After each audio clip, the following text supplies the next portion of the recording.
Maestro styles, you know we got one. Right back like we left something. We don't duck smoke, we want all of it. So line them up, Trey shot with the blade, you know we sizing it up. I'm quick to catch the fade, you know Styles making the cut. Cause we coming out clean every time that we showing up. It's gonna be called The Barbershop. Yo, what up, folks? Welcome back. It's another brand new episode of the Barbershop Sports Talk Podcast. Streaming live on our Instagram at Barbershop Sports Talk Podcast, also on Twitter at Barbershop SPOR2, also on the YouTube channel, also on Facebook Live as well. I'm Trey Frazier, and that's the homie right there, Maestro Styles. Yes, sir. Bro, welcome back, man. It's funny because we was just talking before we got on, and I just now remembered that you missed out on last week's episode and stuff, so. I did catch most of it. You know, in my travels or whatever. But yeah, man, my little youngin is a ninth grader, man. Shout out to my baby Maya. Congratulations. Yeah, Shawty had her prom on Tuesday and her graduation on Wednesday. She is officially a ninth grader. So that high schooler, man. That's fast. That was fast, man.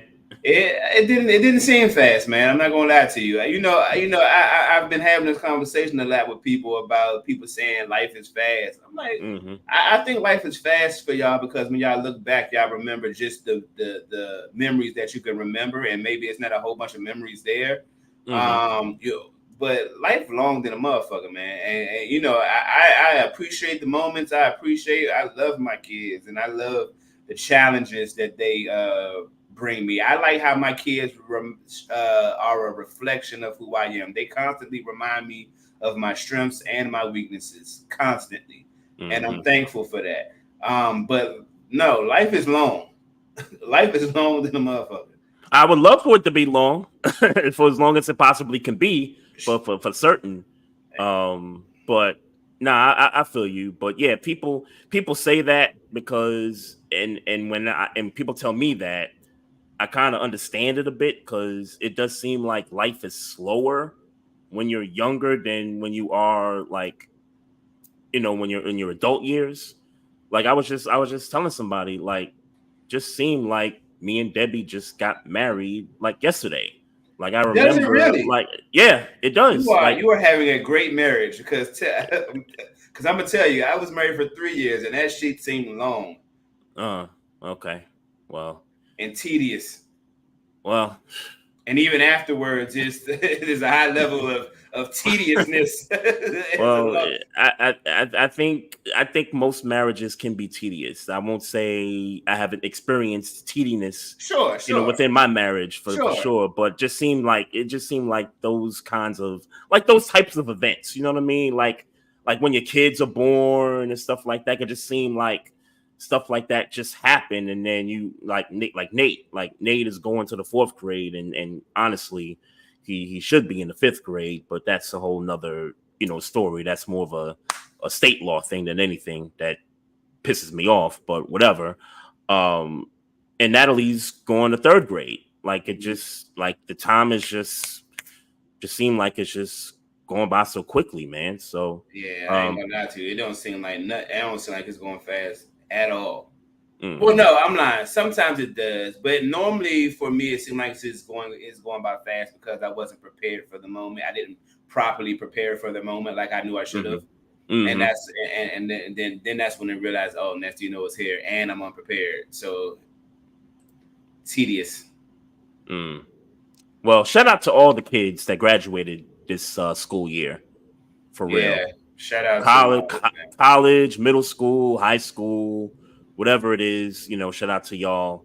Bunch of y'all doing it big and all that good stuff, man. Yeah, man. And I won't stretch the conversation on I guess life conversations, but so I was talking to their sister the other day, and she is 20 and she just finished her 2nd year of college and is going into her 3rd. Now that was an eye opener, talking to that 20-year-old girl that I knew since she was 4 or 5. Yeah. My God.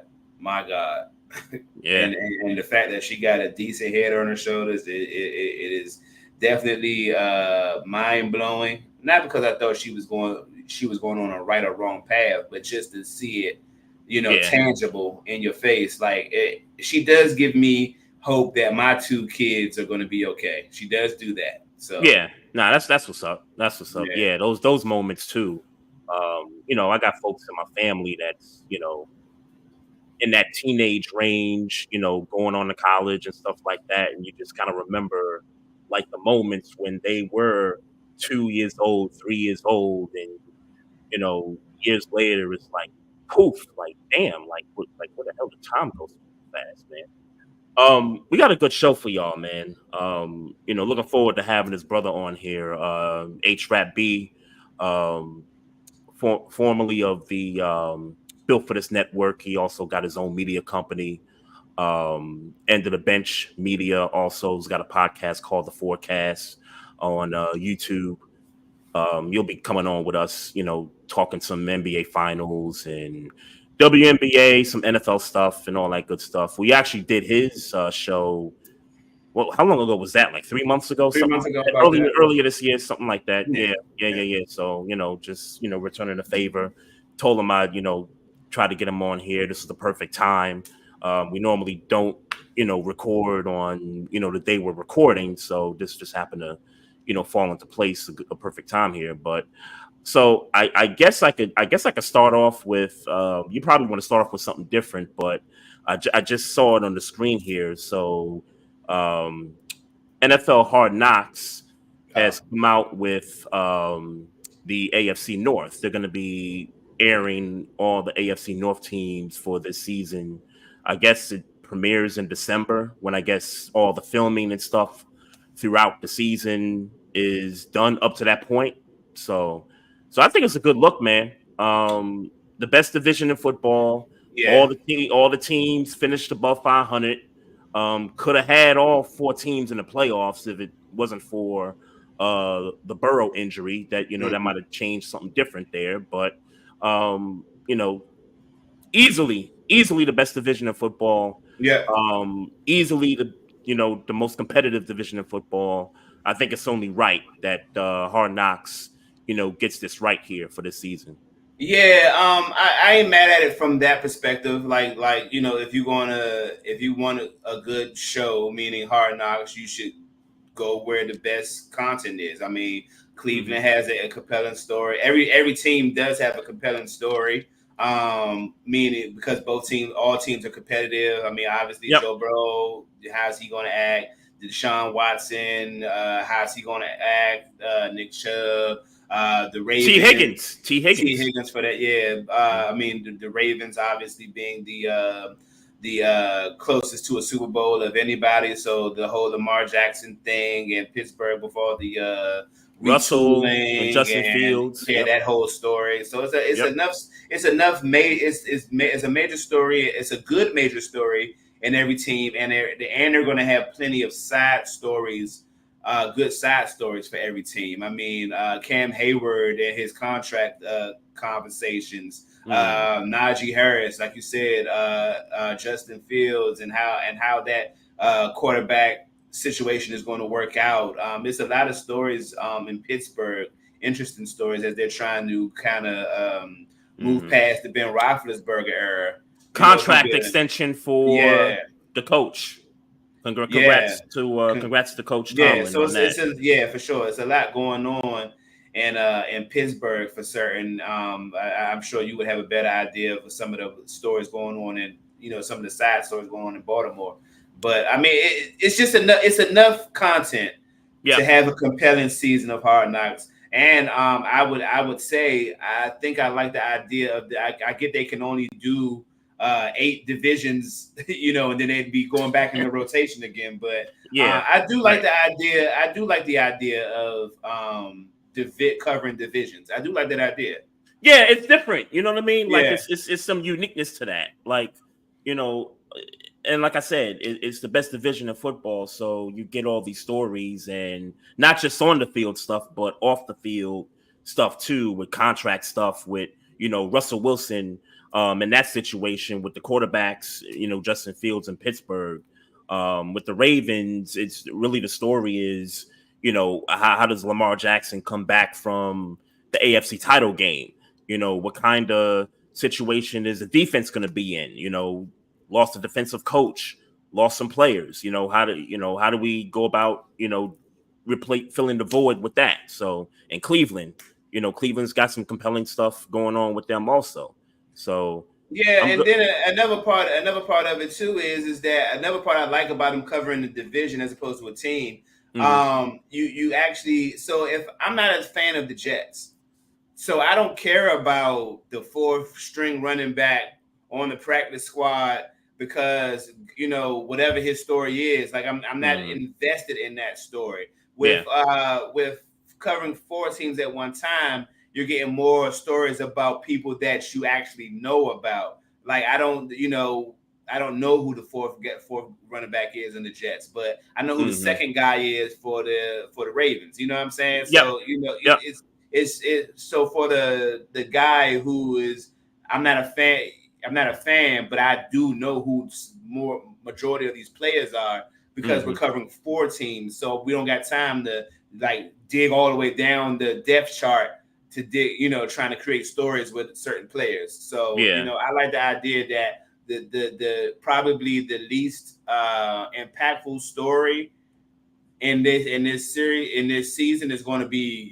like T. Higgins talk, but we clearly know who T. Higgins is. You know what I'm saying? Yep. So it's like it's still compelling because we know who T. Higgins is as NFL fans. It's I think it's going to be more interesting that way. So I think this is going to work.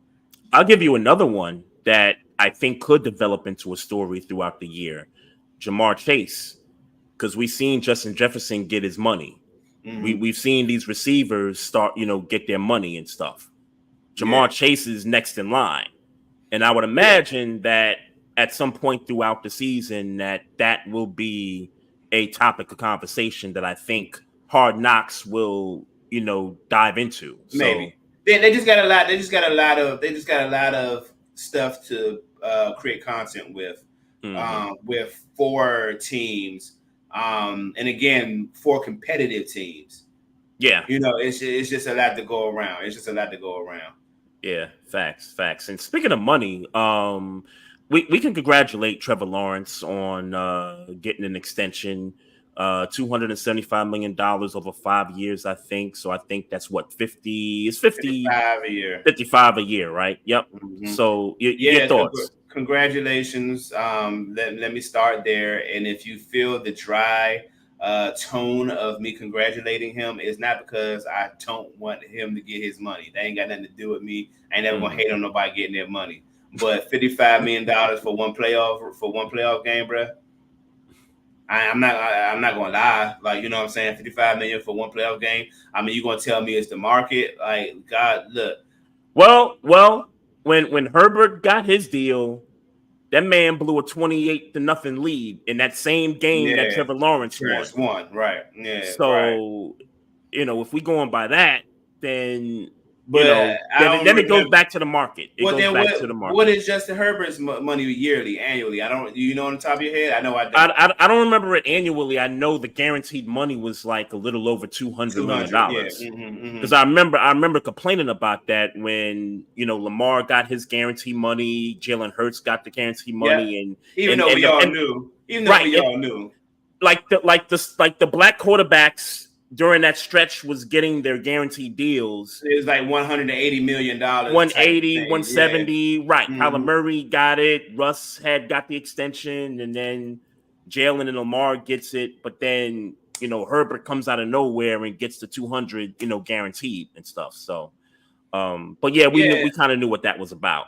But So I guess in saying that, if we knew going down the line that Trevor Lawrence was about to get some money, we knew it was going to be in that same kind of a ballpark, like white quarterback, all the not intangibles, he met the criteria, so to speak. So it's like, all right, cool, but still, no, bruh. I don't like it for the quarterback market because now, look, I don't necessarily know who's coming up on contract wise. Tua. See, and he's a black quarterback, but we about to give him 55 a year. Dak Prescott is Dak Prescott, an extension. I heard rumors that he's going to ask for 60. And let's be clear, if anybody is in a running for that type of money, it's Dak Prescott, I guess. But then he ain't really did much in the playoffs, at least outside of from his expectations. So I mean, who? I don't know, man. I don't know. Nowadays, I'm finding it hard to gauge what's the appropriate market, and I guess my issue is that I feel like if I'm gonna pay you top dollar, you need more than one playoff game. That's my thinking. Yeah, because you gotta remember too, when you draft the quarterback, it's on a rookie deal, right? Yeah. So that money is being allocated to other parts of the team, defense, wide receivers, running backs, is being spread around throughout the other teams. So that window to get those playoff wins is about that anywhere from the first to the third year of that quarterback being on your team. So, and look, it doesn't happen a lot. I mean, I know Lamar had one in his first 3 years. Mahomes, we know, obviously, he's the GOAT right now. When it comes to championships, really, for that matter. Russell Wilson did it back in his day. Russ did it. Matt Ryan did it. Flacco did it. Getting playoff wins in their first 3 years. But I think the money is just the cap is just going up so much every year. Yeah. That quarterback's gonna end up getting $70 million a year at some point, man. In the next 2 years, maybe. Yeah. Brock Purdy, that's another name to throw out there too. Oh yeah, but see, Brock Purdy getting $55 million to me, that's justifiable to me. Super Bowl, yes, it played in the Super Bowl. Yep. If anybody's going to get 50 to 55 to $60 million, it should be a Brock Purdy. You know what I'm saying? But I don't know, man. I don't know. I don't know if it's just because $55 million is such a grandiose number, and maybe I need to recalibrate my expectations based on the current market. But then we got to define what the current market is. So the average, Trevor Lawrence is considered, and I'm asking, I guess, is considered an average quarterback. Yes? Yes.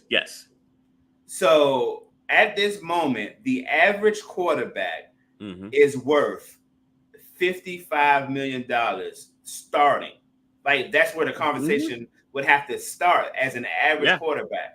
Right. And then when I say average, I mean that 12 to 20 range. Of but the money he's getting is top 10 right now. Like, in terms of the guys that are getting paid. So now the market is being reset. So in turn, did he reset the market? I don't think he reset the market. I just think it's based because who got the last deal? Herbert. I think Herbert got the last quarterback deal. Was he 50 mil? Was he 50 mil a year? I believe he was 50 mil a year. That's just. And before him, it was Burrow. I don't remember. I don't remember these. I don't remember.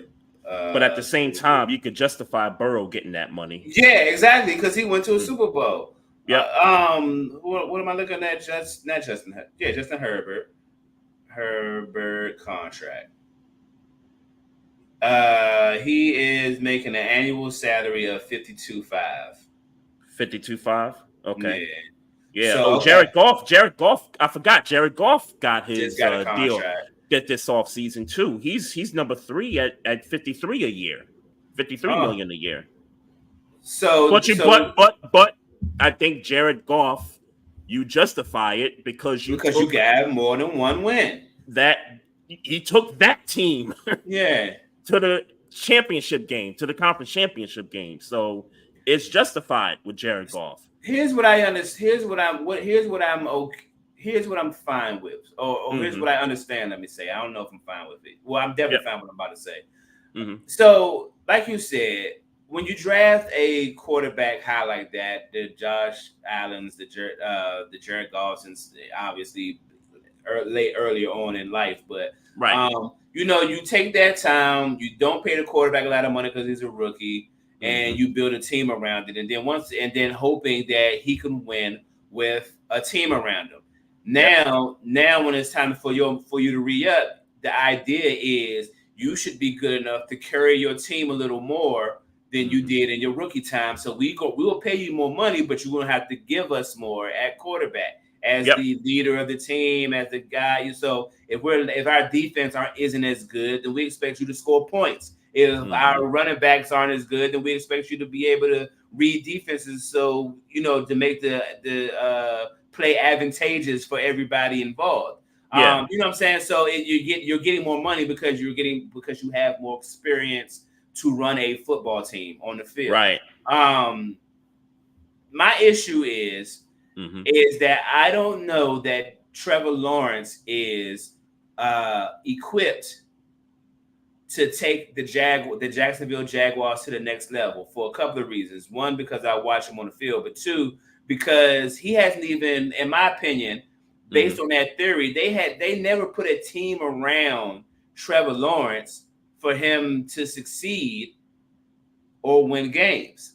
You know what I'm saying? They've been average. They've been average. Even the year they won the division, that was a 9-8 season. So right. They put average teams on the field. They put average like when you look at how they approach off season and how they pick up talent. It's not like they're putting together this amazing team. Like this GM is not putting together like this amazing team where you feel like, the cornerback group is so strong and the running back group is so strong, or hell, on the offensive line, we don't feel like that offensive line is this great, strong offensive line with top-notch receivers. Like we don't believe that they had a number one receiver since Trevor Lawrence has been on that team. Yeah, you said it before. You said they got a bunch of twos on there. Right. So you haven't really put him in a position to succeed in his rookie deal. And you give him the money, but now in my eyes, he didn't even make it past step one to give him money for step two. That's what I'm trying to say. Yeah, no, I got you. I got you. Yeah. I was gonna get your opinion on something here, but the homeboy just came through here. So I don't know if he was saying hold on. He's saying hold on. Oh, he's saying hold on. Yeah. Oh, okay. So here's what I wanted to ask you, and shout out to D Love Sports. So she made a comment after the Trevor Lawrence deal, and she said Pittsburgh better, have a great season this year because ain't no way Pittsburgh gonna be paying the quarterback, that kind of money. No, I see her point. Right. I see her point in that. I'm just trying to paint a scenario in my head. What if? Because Justin Fields, this is the 5th-year option, or is this is his 5th? I want to say it is his 5th. I want to say it will be his 5th. It will. Okay. Or did they decline? No. I remember they declined the 5th-year option. Gotcha. So this is his final year. It's his contract year of the contract. This is a contract year for Justin Fields. Yeah. I'm trying to paint a scenario in my head. Okay. What if Justin Fields takes this job? And what if Justin Fields takes this team to, dare I say, the AFC Championship game? And, it's the off season and you got teams out there that's like, yo, we think Justin Fields is, got the upside, let's go ahead and, throw the bag at him. Like, how would you feel about that? Like, if Justin Fields got us to the AFC Championship, I think Russell Wilson would have to be gone and we would have no other. And it's not even like Russell Wilson would take up a lot of money, but at this point, he would either have to be comfortable with being the number 2 or with not only being the number 2, but getting money that would right. Because it's a brand new contract for him too, right? Like if you guys bought him back. Yeah, right. So it would have to be money that represents him being as a number 2. And it would have, and we would still have to appease or make Justin Fields happy.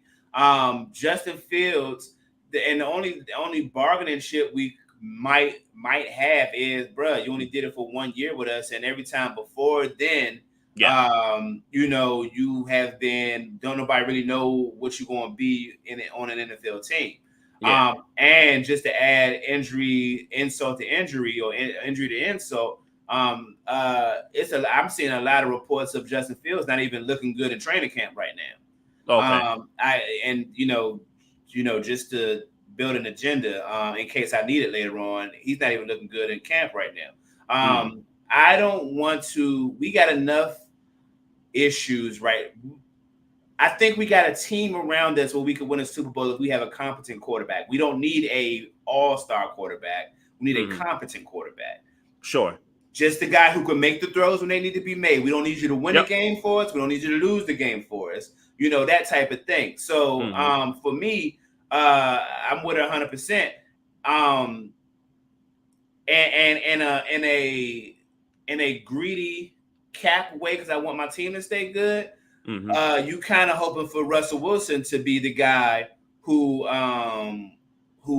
shows out and is a good quarterback, and all those things, because then and it looks that way, like he's the number 1 guy right now in training camp. He's like, their reports are saying by miles he's the number 1 right now. But you kind of want that to happen, because even when we got to pay him, we can give him a Geno Smith deal. We don't have to give him a Trevor Lawrence deal. You know what I'm saying? Because he's older, all those things. Nope, so, I get that. So cap wise, you're kind of hoping for that. But if in your scenario, you got to pay him somewhere close to $50 million, you have to. Right. If he did that, you have to pay him somewhere close or let him walk. And let's be clear. You let him walk, you better win the Super Bowl the next year without him, because somebody got to get fired. And I mean Omar Khan. Like, that's the type of mistake. That's what I'm saying. Yeah. So if somebody out there says we gonna pay Justin Fields $58 million a year, if you Pittsburgh, you're gonna have to find a way to beat that somehow. Yeah. Especially if he balls out and he takes you as far as at minimum title game. But what I believe would happen, and obviously we speculating and projecting. Yep. What I believe would happen is that we would lose a lot of the pieces that got us there.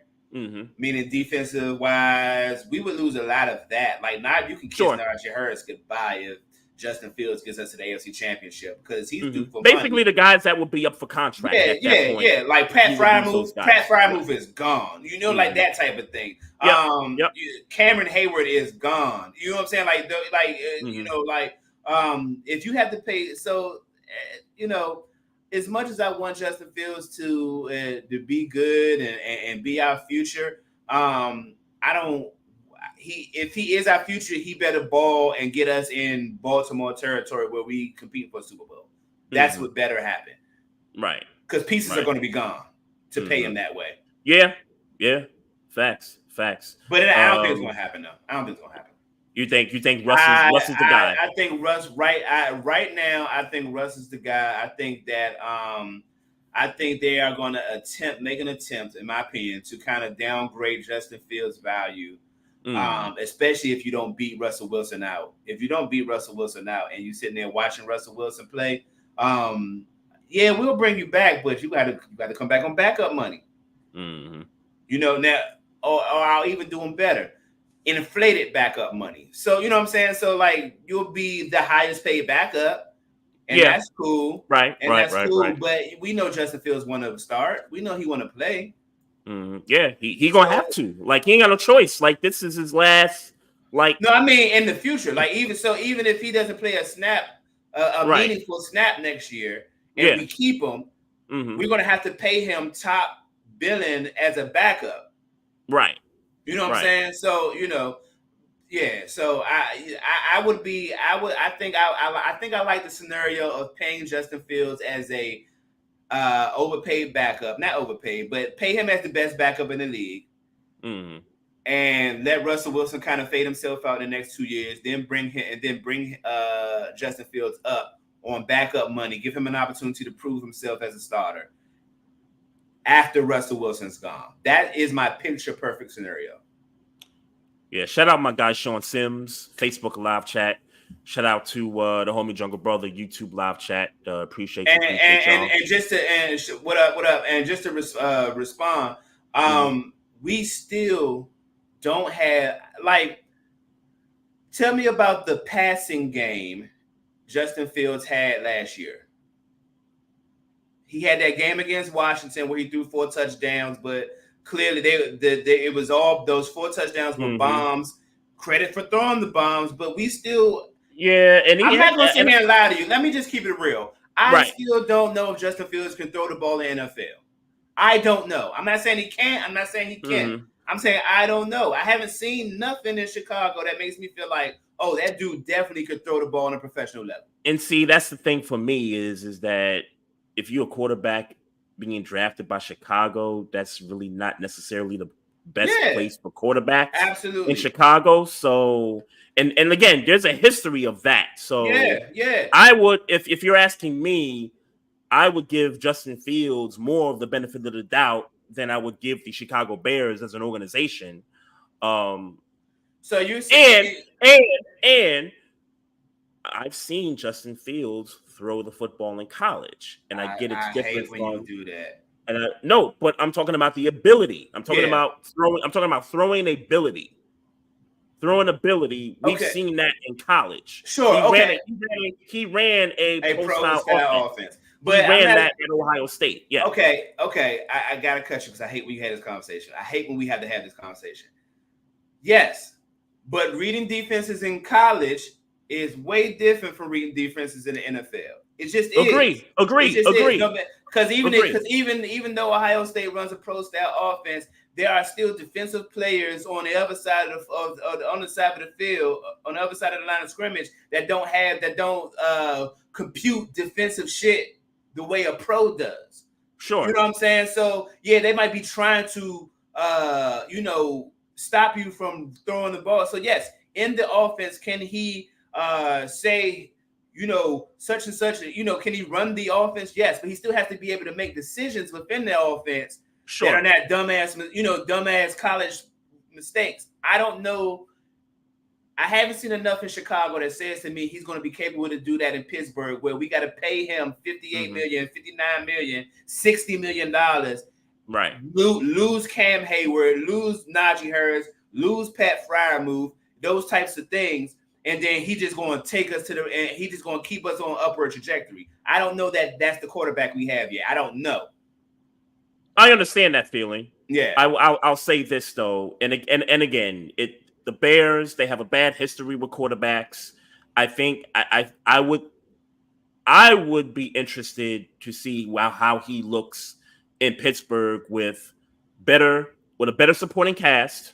Defense, offensive weapons, coaching, everything. Yes.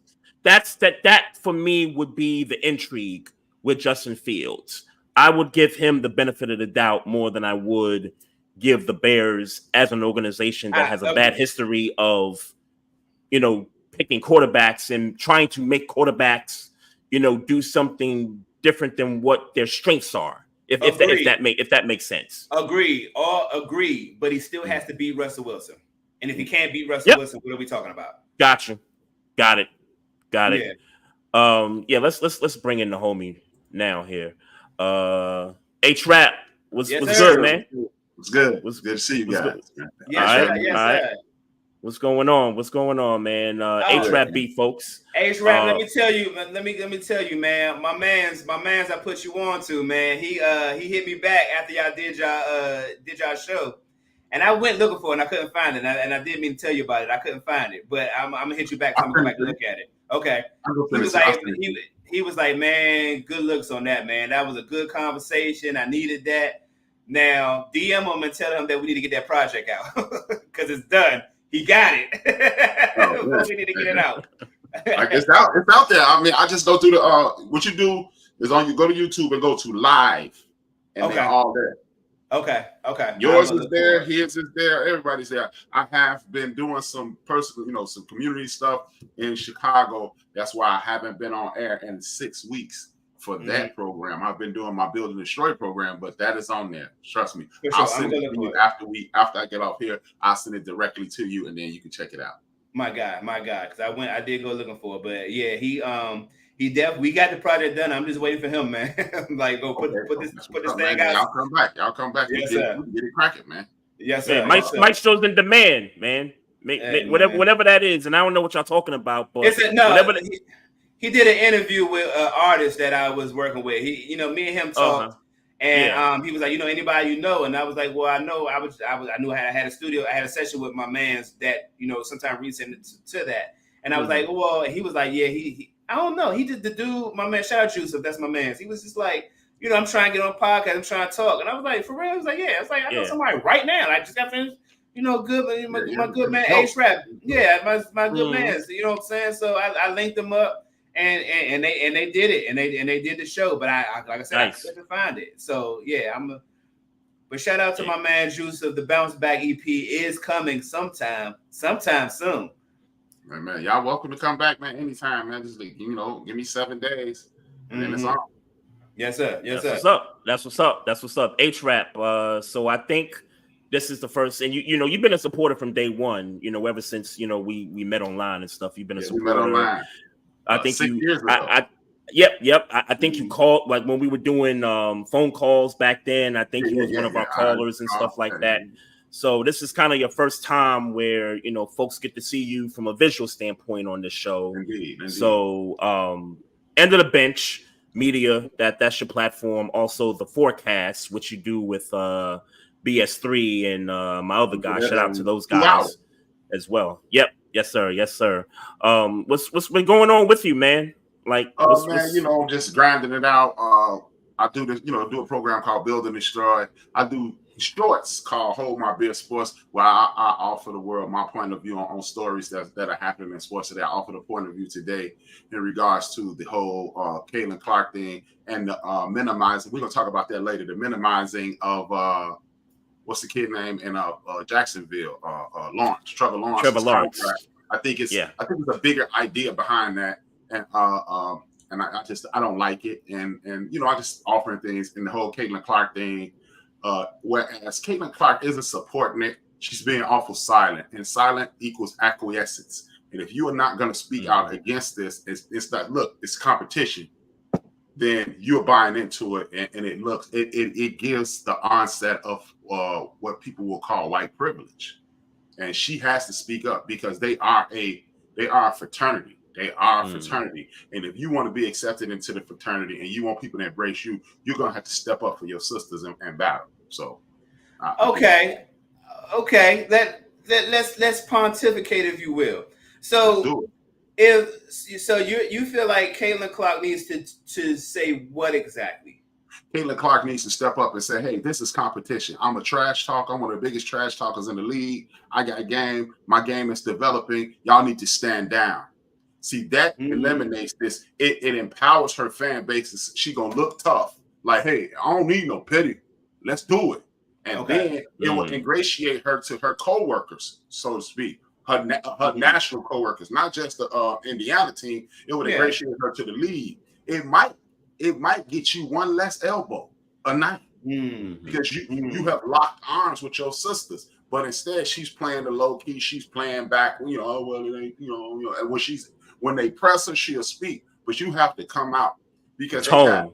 People, you got. It's the tone. Yeah. So you feel like in turn, and I'm asking for clarity. You feel like she's embracing the pity party per se. Yeah, she is. She is somewhat embracing it because if put like this, I'm on your show. That means we have a brotherhood, right?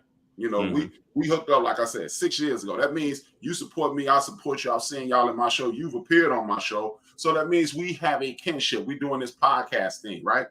And if I hear somebody say, man, Trey and Maestro and them whack, and I just go, man, forget that dude. I know they don't.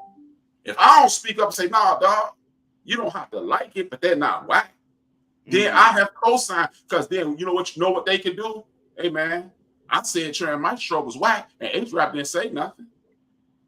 And then was you there? Okay, I understand your sentiment. I do understand your sentiment, but I think we're and I'm trying to bring it back to Caitlin Clark, because if somebody said to me, HRapB, you know, HRapB was in a conversation with some other people where they was shitting on the Barbershop Sports Talk podcast, and Trey and HRapB didn't, you know, go, you know, 10 toes down type. Well, I think for me, my first question would be, well, what did he say? You know what I'm saying? Like, nothing. Yeah. Well, she's saying nothing. I do think that Caitlin Clark, in some capacity, and I don't pretend, like let me be clear here. I do not pretend that all of a sudden I'm this super WNBA watcher now. I am not. So let me be clear. What I'll say is that I feel like I've seen her when balls are put to the table. She has said, well, look, this is a physical league. Mm-hmm. That she understands that she's being quote unquote hazed as a rookie, not necessarily as Caitlin Clark, the biggest quote unquote superstar in WNBA right now. And I'm saying quote unquote because I understand that she's not the most talented per se. But I don't like it's this weird thing, because it's like, well, I'm not going to apologize for. You don't have to. Okay. You don't have to apologize. But again, if I'm going to make an appearance on your show, that means we have a relationship. Now, if I was on whack, then that's something different. But I'm on here as a comrade. So if someone says something bad about your program, and I just go, man, I've co-signed that without saying anything. Do you think that everybody you've ever had in your show, do you think y'all cool? Mm-hmm. Well, I say that in the whole my show, because if I don't like you, no matter how, I have had some Chicago celebrities say, "Hey man, what's up?" I'm like, I don't like you, dude. I'm gonna ask you that question, and then we're gonna have to see each other. Right. Okay. So you're of the belief that So my next question is do you believe that everybody, like, you speak to kinship a lot and relationship a lot, but everybody has a different style of relationship. Do you believe that here's the flat out question. Are there some women hating on Caitlin Clark? Of course. In the WNBA? Right. That's right. But see, this is the part you I think we're having two different conversations. Okay. The conversation I'm having is this. Okay. If you say Caitlin Clark, it's the WNBA whack, what's she gonna say? No. And then she's gonna tell you why it's not whack, correct? Okay. Right.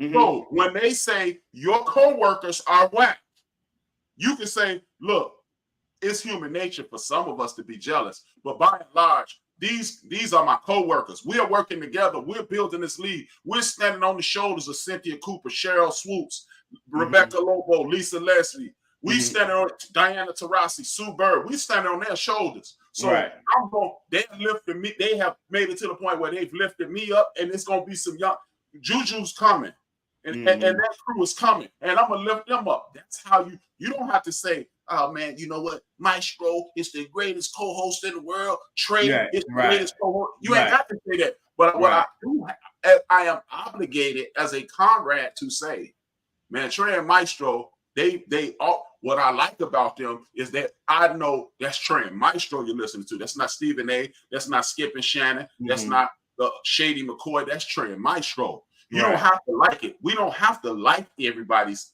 take. But I like their authenticity. That's not defending you. That's not big upping you. That's just speaking truth to power. She's not doing that. She's allowing the pity party. Oh, poor little girl. Come on, when they call a flagrant foul, when no girl gave her the hip check, and when they call a flagrant foul on Reese this weekend, a real co-worker is supposed to say, look, y'all going a little overboard now.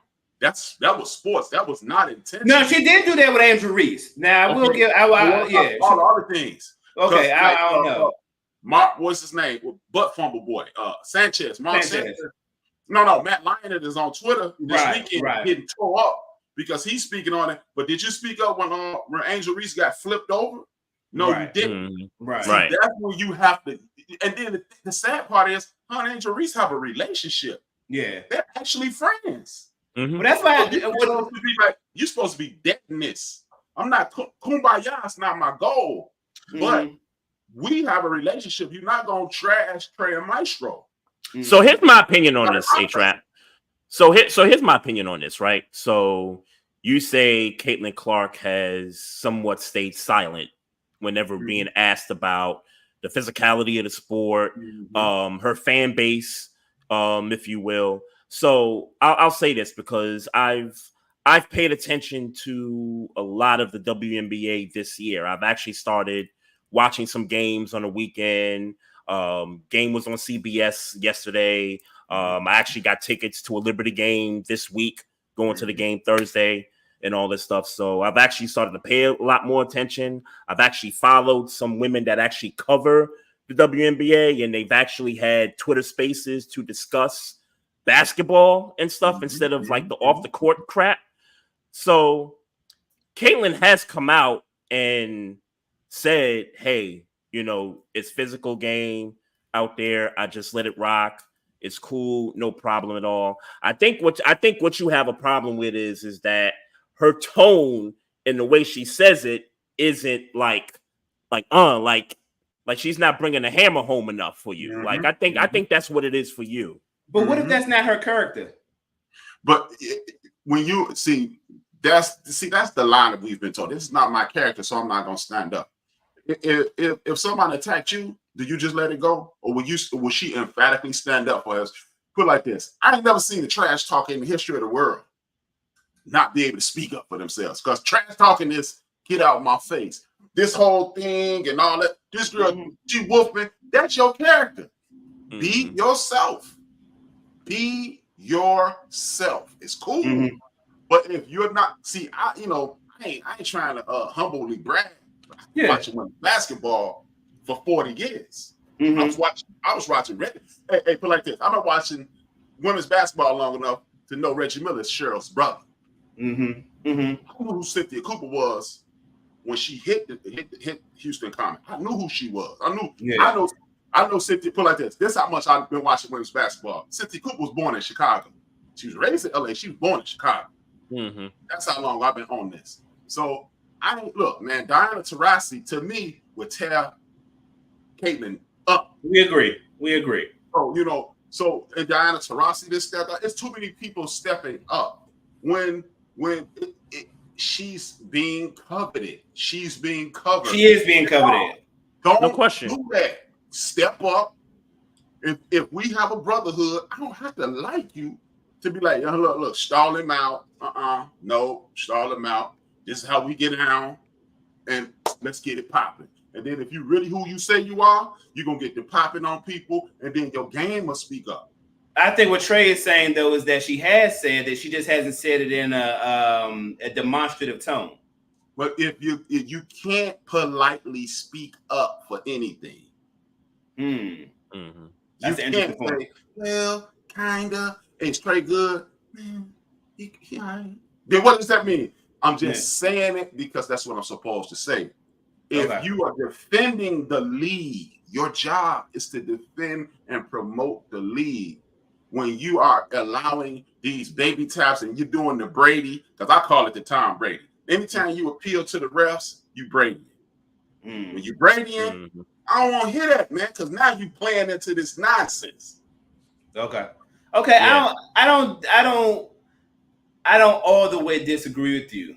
I don't always disagree. What's the fact is that she's being coveted, and she's being coveted because she plays the style of basketball that people like to watch be played, meaning running around, shooting threes everywhere, a little crossover. Like that's what they Do you think it's that? Do you think it's that? Or do you think it's because she's a white girl Or is it because she's a white girl? Well, you that cut just me happens off. to be from Middle America? I was getting ready to say white girl. I was getting ready to say white girl. Okay. But she's a white girl that plays the style of basketball that has been the popular style of basketball for some time since Steph Curry came. Because there's women in the league that play that similar style that Caitlyn does.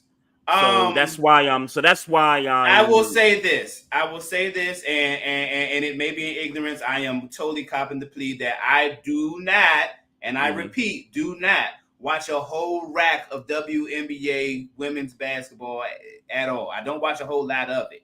I understand that there are people who play that style of basketball. How many people have done it to the level that Caitlin Clark did it in Iowa? I'm asking.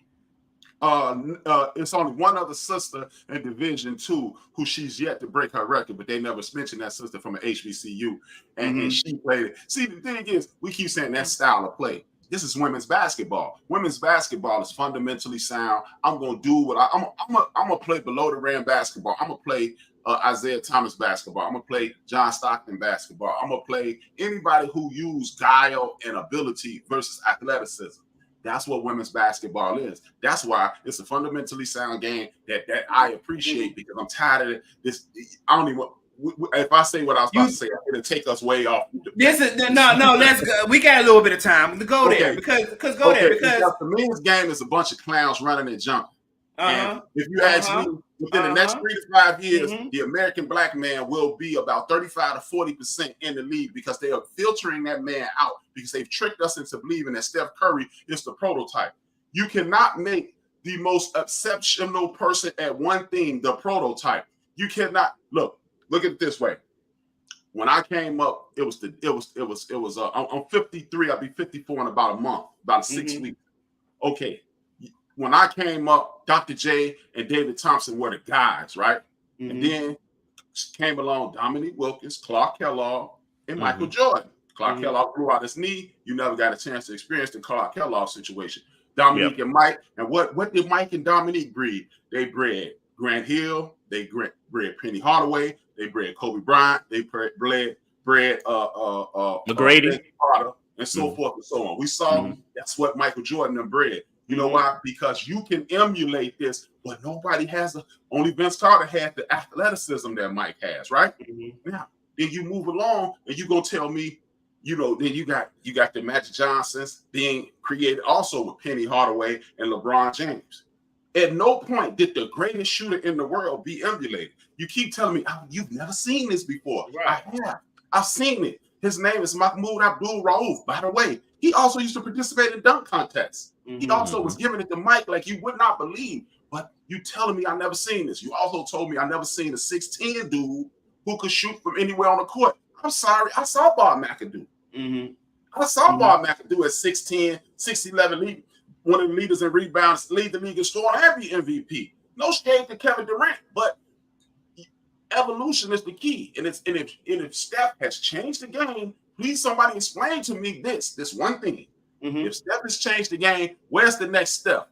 Guess who's dominating the league right now? My man Shea out of Oklahoma City, Luka in Dallas, the Freak, and the big homie Joker. What do? They destroy the mid-range. Guess who used to do that? Michael Jordan, Kobe, Vince Carter, so forth and so on.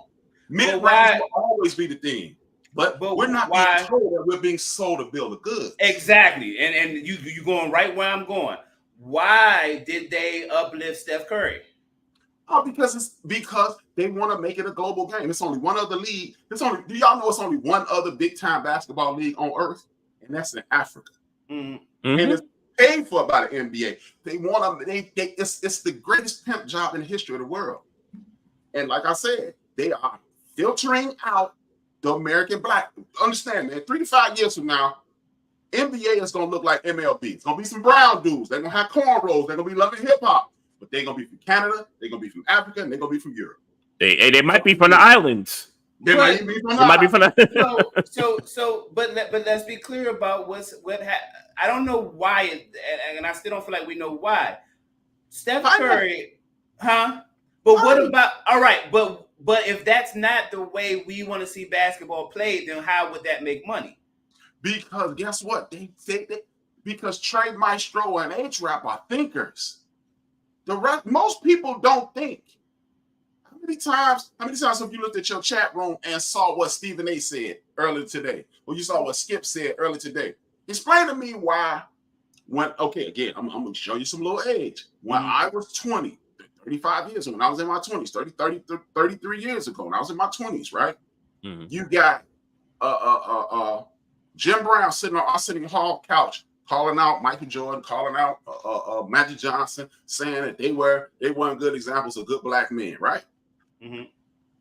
Then they ain't no good. Da, da, da, da. You got this young man who steps up, immediately becomes about social issues, immediately steps up for the people. He married to his high school sweetheart. He's a top of the line dad. The last time we heard LeBron James' name in trouble, he was getting a speeding ticket for driving that Hummer too fast, and he's the scum of the earth. Because we want to control this.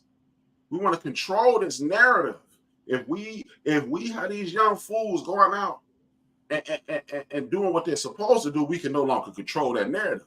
Because look, if we had actual good coaches and good mentors, why is it that we're not telling these young men, white, black, or indifferent, white, black, Asian, Latino, why ain't they getting NIL money and saying, look, you don't even have to go pro now. Mm-hmm. Why are you going pro? Why did Marvin Harrison Jr. grew up in F1s and turned down $28 million to stay at Ohio State so he can go sign a $32 million contract? You have to be 30% retired to take that deal. Right. He took a pay cut to go to the league. Right. Mm-hmm. That's non-thinking because you've been programmed into this. So here's what I'll say. Here's what I'll say, because I know we can't stay here long, Trey. I know your moderation face when I see it. Here's what I'll say. We, for whatever Steph did and the NBA highlighted and magnified, whatever they did, we took to it. And I mean we as the thinkers, the non-thinkers, and everybody in between. And let's be clear, we all agree that the majority of this world are non-thinkers, are sheep, more than they're thinkers. And so we all agree there. So So once a narrative is magnified, the narrative being that we like crossovers, jumpers, and celebrations afterwards. Once that's magnified as and touted as the new trend of how basketball should be played, then the next job, once we establish that, the next thing to do is to find the next person who does it the best and then magnify that person, irregardless of whether they're the best or worst basketball player or not. We all know that Steph Curry is not the best basketball player in the league. We magnified that because it was different and he did it consistently enough to get people excited. And excitement brings viewership, and viewership brings money. So Caitlin Clark was the closest in the women's league to what we wanted to magnify of how basketball should be played. And that's why she is where she is today. Maestro can't be mad for her acknowledging that, seeing that, acknowledging it, identifying it, and then becoming that to the point where she's getting to where she is today. What I agree with you is where I agree with you, even though I don't think she's going to do it no time soon because she got enough problems game to game, just learning the game, the professional game. I don't think no time soon she's going to make no stand-up speech saying, hey, y'all, this is basketball. They are doing what they're supposed to do to try to stop me from being great because this is a competitive league. I don't think no magical speech is coming, no historical speech is coming because she got enough problems trying to figure out how to play a professional basketball game. I have a haiku in response, and then I'm going to let Trey take over his show. Yeah. Bird would have. I don't know that. I just don't know that. Yeah, Bird I don't know that. Yeah, I don't know that either. No. Anytime you could come out your mouth, walk up to a coach or walk up to other players in the league and say, man, you wrong. Y'all got a white boy on me. I'm disrespecting. That means that dude ain't taking no smoke. When they tried to destroy Isaiah Thomas's reputation and career, Larry Joe Bird stood up at the podium and said, y'all tripping. I don't even know why we here. See, because it's a union. Mm-hmm. We pay union dues. We are growing this thing together. I might be the coldest cat in the world, but this is the us foundation. Mm. And if you don't handle it that way, other people are not going to benefit. That's all I'm saying. I don't need her to wear a Juneteenth t-shirt and say, man, he says, no, this basketball. Y'all need to give me some go ahead on. And then it's over. But if you're going to millie mouth it, it is what it is, then you are supporting it. Okay. I think there's a bigger issue at play, and not that what we just talked about isn't an issue, because I do think it is. And I kind of agree with you, HRap, in that maybe her tone can be a bit more like y'all got to stop with the whole, narrative about me and all this stuff. But I think the bigger issue for me is that when I watch a play that Angel Reese tried to make in yesterday's game, straight basketball play, flagrant one, right call, ref made the right call, no harm, no foul. Okay, cool. But I don't like the way and look, media's done this for so many years, and they continue to do so when they're a part of the problem with the whole, Caitlin Clark hype, is that they put these headlines out there, they put these images out there as if, these two athletes are really, really beefing, with one another, when they're really, like you said, they're really friends off the court. They're just competitors. Let's just keep it at them being competitors instead of enemies, right? So, Matt Leinart comes out and has something to say. When the last time he had something to say about women's basketball? Danny Cannell comes out. It seems like it's the white mediocre quarterbacks that have coming out and voicing their opinions on women's basketball. When you say mediocre, I say trash. Okay, better word. It seems like those are the guys that got something to say when we haven't heard from them, for a while. You understand? It seems like guys are talking about this league that haven't watched the league. It seems like also most of, I don't want to say all of, but I would say a chunk of the Caitlin Clark fans are being introduced to this league and only care about Caitlin Clark more than they care about the actual game of basketball. Because if they did care about her and more so the game, then look, we would be talking about how Asia Wilson is the lead leader for, league MVP. We would be talking about right. Double doubles for like 9-10 straight games and, balling out, right? We will be talking about Nafisia Collier with the Minnesota Lynx, tearing it up. We'd be talking about the Connecticut Sun, having one of the best records in the league, the Liberty, on top of the standings. We'll be talking about all these other players. $300 off DraftKings betting on them. we would be talking about all these other great players that have paved the way for this rookie class. And I don't want to single out Caitlin Clark. I mean, this is a rookie class. Angel Reese, I like Angel Reese. Cameron Brink with the Sparks. Rashia Jackson with the Sparks. I love this class of players. And trying to figure out where Shorty from Syracuse got cut from the Did she come on to Chicago? But to my point though, like there's bigger issues, and the whole marketing of the WNBA, that's a totally separate conversation. Because how can you say that? How can you say that marketing is a different conversation? Because yesterday, Sky versus Fever. A 12 o'clock game on a Sunday afternoon when most eyeballs are going to be on this game. Angel Reese versus Caitlin Clark, 12 o'clock. That can't be a late Sunday afternoon game. That can't be a night game. No. Perfect. Because see again. I mean, I hate to keep throwing this up. I'm older than you guys. I want you to guys remember this. Let's go back. I don't even got to go back to my childhood. Let's go back to the 90s when we used to watch Jordan. Jordan used to come on at noon. Right. That's what I was about to say. It's the NBA. But that's the NBA. You train your audience the same way. You train them the same way. Look, at 6 p.m. tomorrow or 7 p.m. Eastern Standard Time, Build and Destroy will be on. It has been on for 8 straight years at that time, every Tuesday. Yeah, I can't. Which is respectfully, HRap, I have to disagree. The NBA and the WNBA, they're two different leagues. Two different sets of finances. I think once you're the WNBA and you establish yourself to where you want to be at, then yeah, you can put Caitlin Clark and Angel Reese 12 o'clock Sunday afternoon. Well, here's the thing, Trey.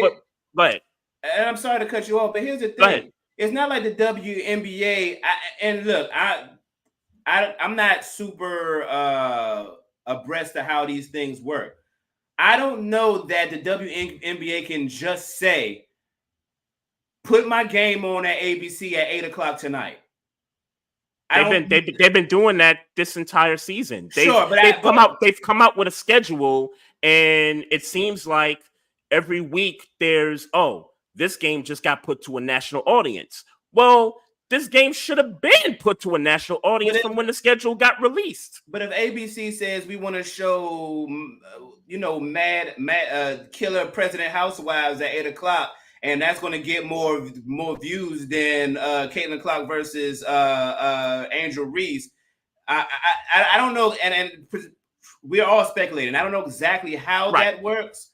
Mm-hmm. But I would imagine, to HRap's point, when Michael Jordan played at 12 noon, or when NBA was on NBC and it came on at 12, and hell, they still do the ABC. It's still the marquee games are played on 1 o'clock and 3:30. Yes, I get that. I get that. So that's what sports fans are mentally. Exactly. Sports fans think to watch sports outside of the NFL and those outlying things, there obviously there are some anomalies and some things that, NFL is the NFL. They're gonna get as much airtime as they want. They're stealing airtime. But they have the leverage for it. Yes, they have the leverage for it. The WNBA doesn't have the leverage, and I would even reckon to believe that in them days the NBA might have not. I don't remember what came on at 8 o'clock on NBC on a Sunday. I don't remember. I was on Sunday 8 o'clock. It was some type of drama on NBC. It was a drama that had high ratings. Is my point. Right. It was a drama that had high ratings. Stuff, Joe. Sports fans. I've been programmed my whole life at noon. Sports will be on NBC, CBS, or ABC for my whole life. So I'm not changing that. Right. But and I said earlier, at best, if that game could have came on, late Sunday afternoon, I'm not just holding it to like a primetime slot. I'm saying at best, if that game came on 3 o'clock, 4 o'clock on a Sunday afternoon, you get more viewers in that slot than you would a Sunday afternoon game. Are you sure about that? I would say Trey is promoted better. I like that idea better. You said what? Promoted better. The WNBA sucks at promoting. They suck at promoting. Agree. It might be a money thing. So I agree. We gotta get away from that money thing, because let's not forget, it's a league that's funding the WNBA. They print money too. And see, we got this mentality of small market, large market, left market, right market, this market, that market. Remember, I just told you I got this DraftKings app on my phone. Every time I place a bet, the NBA, WNBA, MLB, they get a cut. If I put $1 up, they get some money. So didn't they reportedly lose $50 million? And they reportedly lose $50 million this year? The WNBA? I don't know if that report's true. I don't know if that report's true. I saw a report that they are up 300% viewership. So if you are 300% and you lose $50 million, what did you spend? That's what I'm saying. That's live. I just placed some bets. The person that tweeted that, and I saw that, Maestro. I don't know that. I don't know that. That's. I don't know either. But that's why I say reportedly. But yeah. Okay. Look, what I'll say is I don't know. And again, to your point, HRap, I don't know if it's money or not. I know that when the finals, when I cut on my Fire Stick right now, if I went over there and cut it on, you're going to see at some point within the next 30 seconds, NBA Finals is on at 8:30. Yep. You know what I'm saying? When Sunday Night Football comes on, when I cut my TV on, my Fire Stick on, within 30 seconds, Chiefs versus Eagles Sunday night in NBC. You know what I'm saying? Like that. Yeah, you'll see that earlier in the week. You'll see those kind of ads. Exactly. Yeah, So I don't before. know. So for the WNBA to be up in viewership 300%, I'm not saying shouldn't I see it? If not the next 30, and if not the first 30 seconds, shouldn't I see it in the next 60 seconds at least? Some type of advertisement. Yeah, some type of advertisement of some type of a WNBA game. Like I promise you, and again, I find value in the position I am with the WNBA as opposed to y'all, because my experience with the WNBA is sheerly through the people I follow on Twitter. Thank you. So Maestro needs to be inundated with notifications so you can get Maestro. Trey, me and you, we watch. Mm-hmm. They need to be getting Maestro. Right. And women, but that's a whole and that's what I said to you a couple of weeks ago, Trey. Like, I'm not going to sit here and act like all of a sudden, because I'm excited about Caitlin Clark and Angel Reese and Rickea Jackson, all of a sudden I'm this big WNBA fan. I remember me and you had a conversation years ago, and I was like, oh shit, Sue Bird, really nice. Mm-hmm. In her last 2 years, I had just found out how nice Sue Bird was. Mm-hmm. You know what I'm saying? So and sat here and actually watched her it was a playoff run against the Phoenix, against the Mercury. And I was like, damn, like Sue Bird is actually nice.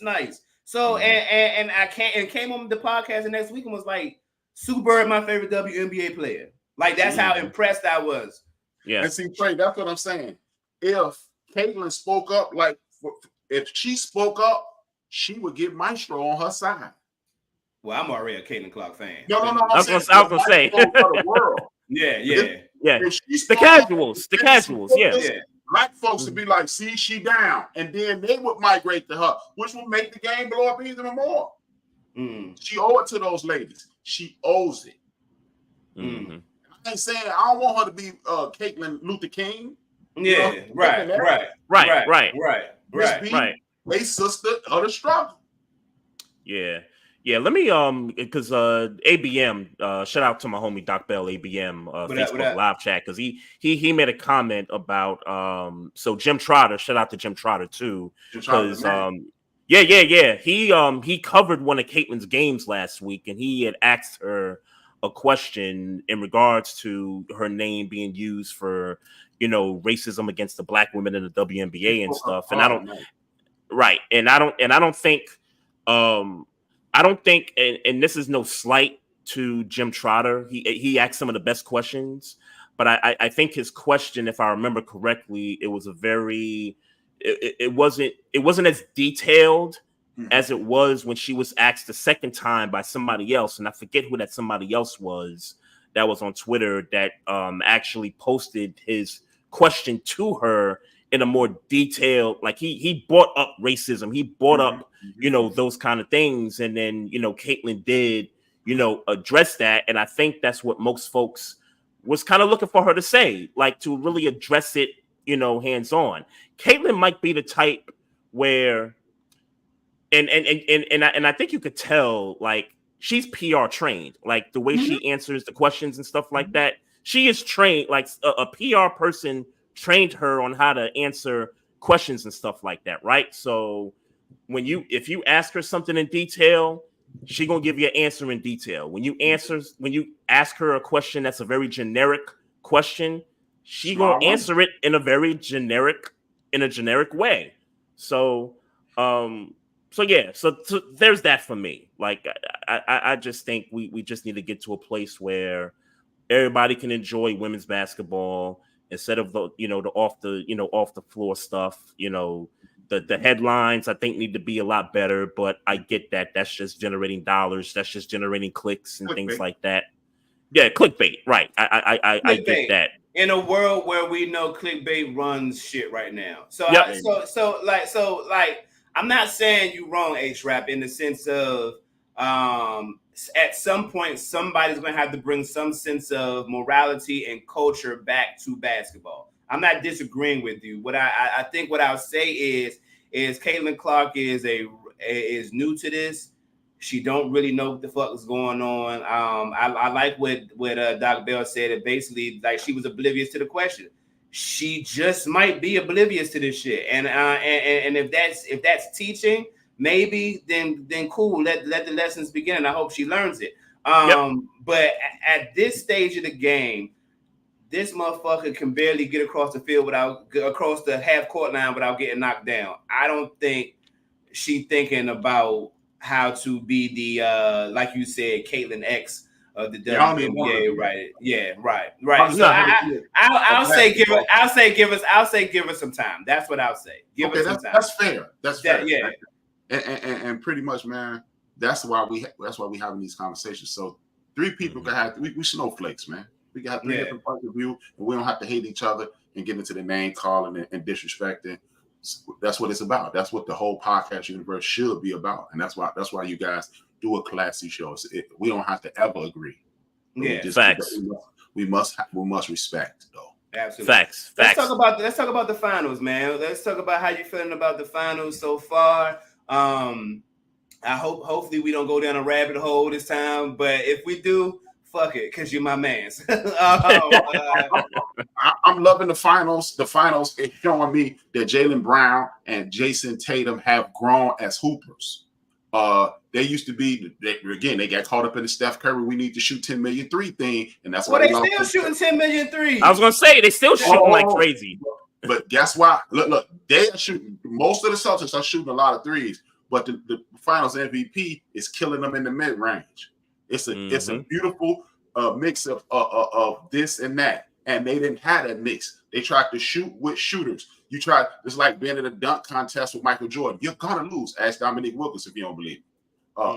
You're gonna lose no matter what you do. You're gonna lose in the dunk contest with Michael Jordan on the stage, especially if you do it in 1988 in Chicago. He league MVP.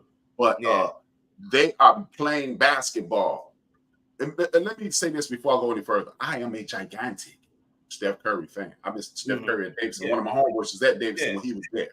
So I'm a gigantic. But this Golden State Warriors were not this big time team that everybody thought they was. Y'all dummies were trying to shoot with shooters, and y'all lost every year. So but it seems as if Jaylen Brown has added that mid-range attack to these shooting Celtics, and that's why they are beating this. Man, I'm going to diss one of my favorite players in the history of the game. Jason Kidd is doing a poor job of adjusting. He's definitely being outcoached. He's being outcoached, but hey, you live, you learn. Ask somebody to your staff, kid, and then you'll be a lot better. But like when he called that timeout and just burned a 20-6 run, like call a timeout. You call a timeout. But but I'm enjoying it. So I want to give ABM his flowers, because me and him had a disagreement last week about the Mavericks. And after watching those first 2 games, I said to myself, you know what? There has to be a Tim Hardaway Jr. appearance at some point in the series. Now, for folks that don't know, Tim Hardaway Jr. has not gotten a lot of playing time in these playoffs, period. Yeah. I don't know why. I don't know what that's about. I don't know. I don't know what that's about. We found out game 3. So was it game 4? Yeah. Game 4. Game 4. Game 3. Game 3. Game 3. They Jason Kidd decided, put him out there. Let's give him some minutes. I think he played about 19 minutes. 19 minutes and didn't score a damn thing. And I was like, damn, man, ABM was right. Like, you put him on the floor with Luka and Kyrie, that's 3 guys that you could just run spin cycles around. Like, you're not going to be able to get defense out of 3 of those guys. So, and that's exactly what happened in that game when Boston made that run, was all while Tim Hardaway Jr. was on the floor. And Tim Hardaway Jr. is a rhythm player. You cannot sit me down. Exactly. Nah. Even though you should be ready when they call you, that's why they pay you the money they pay you. Yeah, but you got. So here was my reason. So here was my reason that I said that we needed to see him. And by the way, Trey, I didn't disagree with your point. I felt like they needed to try something. So yes. I agree with your point.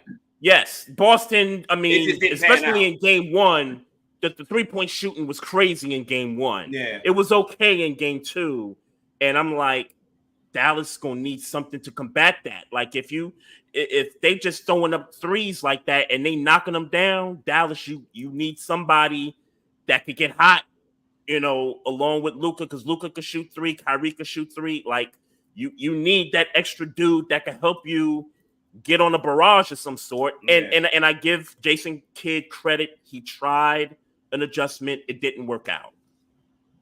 Yeah, it didn't work out. What do you say to the people who says, because they should have it was game 3 that they should have won, or a lot of people say they should have won, where Kyrie was cooking and Luka Doncic basically didn't know how to say, hey, I ain't got it tonight. Kyrie, I need you to win this for me. What do you say to the people who feel that way? They would be 100% correct. Mm-hmm. See, but then let's see. This is why I'm like, people always get it conflated when I say this. This is why college is needed. You learn these things playing in a structured situation. Yeah, this is why it's needed. You need the development. Oh man, he's been playing with the pros his whole life. Yeah, he's been playing with the pros his whole life. But when you've only been the man, everything has been structured around you. AKA my man, LeBron James. It's hard to just step back. Mm-hmm. It's hard to step back and just let it be played. This is why structure is needed. This is why system is needed. So when you run up against a buzzsaw red hot team, you know how you slow down a red hot team? You move the barrel around. You make that team that's jumpers are on fire. You make them use those legs. When you lose those legs, you usually jump this high off the ground. And you jump this off the ground. Now your shot is instead of hitting 8 shots, you're gonna hit 6. When you hit 6, we can win. And that's coaching. This is why system is in play. I don't care how great you are. LeBron, you need to listen to the coach. Yeah. Michael Jordan had to listen to Phil. Kobe had to listen to Phil. They had to listen to Pop. Isaiah had to listen to Chuck. Doc and Moses had to listen to Billy Cunningham. You have to have structure in sports to win. This is why LeBron keep going home in the first round. And he about to get JJ Redick to coach the Lakers. And with no more structure. So do you think that's what's happening? Do you think the Jason Kidd approach, which would seem to be, kind of let Luka do his thing because like he know what's going on the floor. You think that's a hindrance to the team? That's definitely. I'm gonna give you a perfect example. We've been told for the last 8 years that the NFL is a throwing league. But every time a team wins a Super Bowl, what's the team with the best running game? Football is a game of attrition. Whoever gets tired first loses. Basketball, all sports are games of structure. And the person who gets tired first in sports loses. And I don't care what game it is. If it's golf, if it's tennis, if it's hockey, if it's football, baseball, soccer, whoever gets tired first loses. And structure wears you down. Look at Boston. They coming down. They moving the ball around. They popping here, popping there. Jaylen Brown drives to the hole, kick it out here, and they kick it to the corner. Then bam. Now Luka and those guys tired. Now come on down, hit that shot because you tired. You just spent 22 seconds in the shot clock defending me, and now you're gonna come down and shoot a quick 3. I'm still fresh from making you run. You know damn well Luka ain't doing no defending. There it is. But that's what I'm thinking. He ain't tired from defending. He letting people go right by him so he can save his energy to shoot. Yeah, he's still averaging 30. But his teammates. But what's out happening of with shape? So, Luka out of shape. That dude need to do something. I'll say he got 3 or 4 more years being healthy, and then he's gonna start getting hamstring injuries and back injuries and stuff like that. Because HRap, you peep when they beat Minnesota. When they was in the back celebrating, he had the beer in his hand, and Jamal Mashburn came by, was like, "Yo," took the beer right from him, was like, "Yo, what you doing?" You mean Cross? There was something to that. Yeah, because he got 3 years, dog. He got 3 years. He's not gonna be. You cannot be out of shape and be great. So, do the Boston Celtics close tonight? It's easy. I mean, my man CJ in the chat room played Mavericks in 7. What up, CJ? What up? But yeah, man, it's just bro. It's the situation. This is what we live in. So you think they even got a shot to get it to 6? I mean, anything is possible. Somebody might get hurt. If things stay the way they are, they got a snowball's chance at fish grease of winning. So you think Boston closes it out tonight? Yeah. Structure versus freelance. LeBron, I love LeBron James, but you know what? I ain't the dude who gonna love LeBron. Look, get this. I had the pleasure of watching Michael's whole career, Magic's whole career, Bird whole career, Kobe whole career, and I'm gonna watch LeBron's whole career. Right. I ain't got no time to be hating none of them dudes because guess what? When I'm stressed out, I can turn the TV on and relax. And I could root against, get this, I'm from Chicago. I could root against Jordan because me and Isaiah Thomas from the same neighborhood. I could cheer for Scottie Pippen. I could root against Kobe. I could cheer for LeBron. But I ain't never hated none of them because they were all great. Yeah. But this Boston Celtics team is a team versus a bunch of basketball players in Dallas. A team will beat a bunch of basketball players. That's why I love the NCAA tournament. You can have all the best 18-year-olds in the history of the world. You give me that team with a bunch of sophomores, juniors, and seniors, we're going to beat y'all to death. All right. All right. What up, RC, the greatest? Shout out RC and the homie, the greatest, right there. Yes, sir. Yes, sir. Yes, sir. So I think this goes to Game 6. I think Dallas finds a way to win tonight. Okay. Everybody stay healthy. No good. I think. I picked Mavs in 7, and just kind of like CJ, I picked them in 6. So I ain't. You know what I mean? You know. Well, obviously they can't get it in 6. No, I'm just saying that I picked the Mavs in 6 before they started, so I ain't gonna act like I didn't. I just want to make sure what I did. Yeah, I want to be I'm big on accountability nowadays. Hey, KG said anything's possible, right? So, that ain't possible. But I'm gonna go with Dallas tonight. Force a Game 6. Make the Celtics sweat. At least force a Game 6, man. Yeah, make the Celtics sweat. Hey, HRap, I'm waiting for my Kyrie big game in Boston. Like, he has yet to have that. I'm waiting for him to disrupt the fans in one of these games. It'll be sometime mid-November because they usually have a champions. They usually have a team that play in the finals play early in the season. They kill it then. It's not. And he might have a great game, but I mean. Hey man, they ain't gonna win. Well, I don't want to. I'm gonna tell you something good. I don't want to hear about no Kyrie having a 40-point game in a loss. I don't want to hear it. But that's what you're gonna hear tonight. I don't want to hear that. Well, you know whose fault that's gonna be then. If Kyrie put up 40 and they lose, we know who to blame. Man, and it ain't the guy putting up 40. Yeah, my third favorite point guard in the world. That's who you blame, Jason Kidd. Yeah, I think that's who you blame. I get why Luka Doncic should be on the carpet and will be on the carpet. But Jason Kidd, I gotta think that he's a better coach than what he's displayed in this series. Mm-hmm. Hey, how about this? I thought about this today, guys. Did y'all ever think about this? One of the most racially charged cities in the United States of America, Boston. They have had 4 different black men win NBA champions. NBA champion, man, listen. Yeah. And they love them niggas. Gonna have another one if they pull it out tonight. Gonna have another one. They gonna have 2 of them.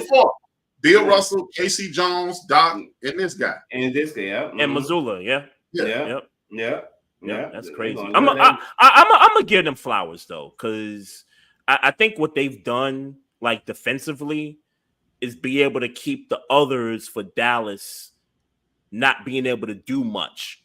I think that's where you see like them disrupting their offense. Luka can't be a facilitator like he can. Game 1 he only had like 1 assist or something like that. And that's not good. And that's not good because that's Dallas's offense. That's Luka still being able to score, also being able to rebound, but also being able to get, Derek Lively involved, PJ Washington and those guys, get those guys going, get the lob game going.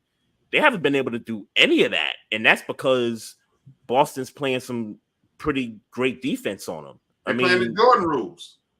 Go ahead, score 50, Mike. and then and everybody else. Right. They've only cracked 100. What in Game 4? Yeah, crazy. So let me introduce the word of the month. The word of the month is dynastic, and I'm trying to. My question to you, HRap, is: have the Boston Celtics? Let me use the word in a sentence. Have the Boston Celtics been playing dynastic? People will say no because they haven't won a championship, but let's pay attention. Since Tatum and Brown come together, they've played LeBron in back-to-back conference finals. They've gone to the NBA finals. They've gone to the conference finals again, and then they for all intents and purposes they are lost to another dynasty. Yeah, they lost to another dynasty, and they come to avenge that. So I wouldn't say dynastic. You know what? I would give them I would give them, since you dynastic is the word. I'm gonna create a word of Detroit Piston-esque. Okay. The 80s Detroit Piston-esque. Yeah. Because if they win this one and win the next one, they will be a blueprint of the late Isaiah Thomas's Detroit Pistons. Interesting. What up, Letitia? Interesting. What up? Interesting. Okay. All right. Well, while we still in the NBA, let me say real quick, and HRapB, glad you're here for this, because you would have way more knowledge about this guy than me and Trey would. Rest in peace to the logo, Jerry West. Yes, sir. That was a tough one. Obviously, for obvious reasons, to the NBA. Obviously, me and Trey know more about him as a GM, and I ain't that old. Yeah, I'm GM Jerry too. Yeah. Okay. Well, my apologies. You know, sometimes trying to age that man.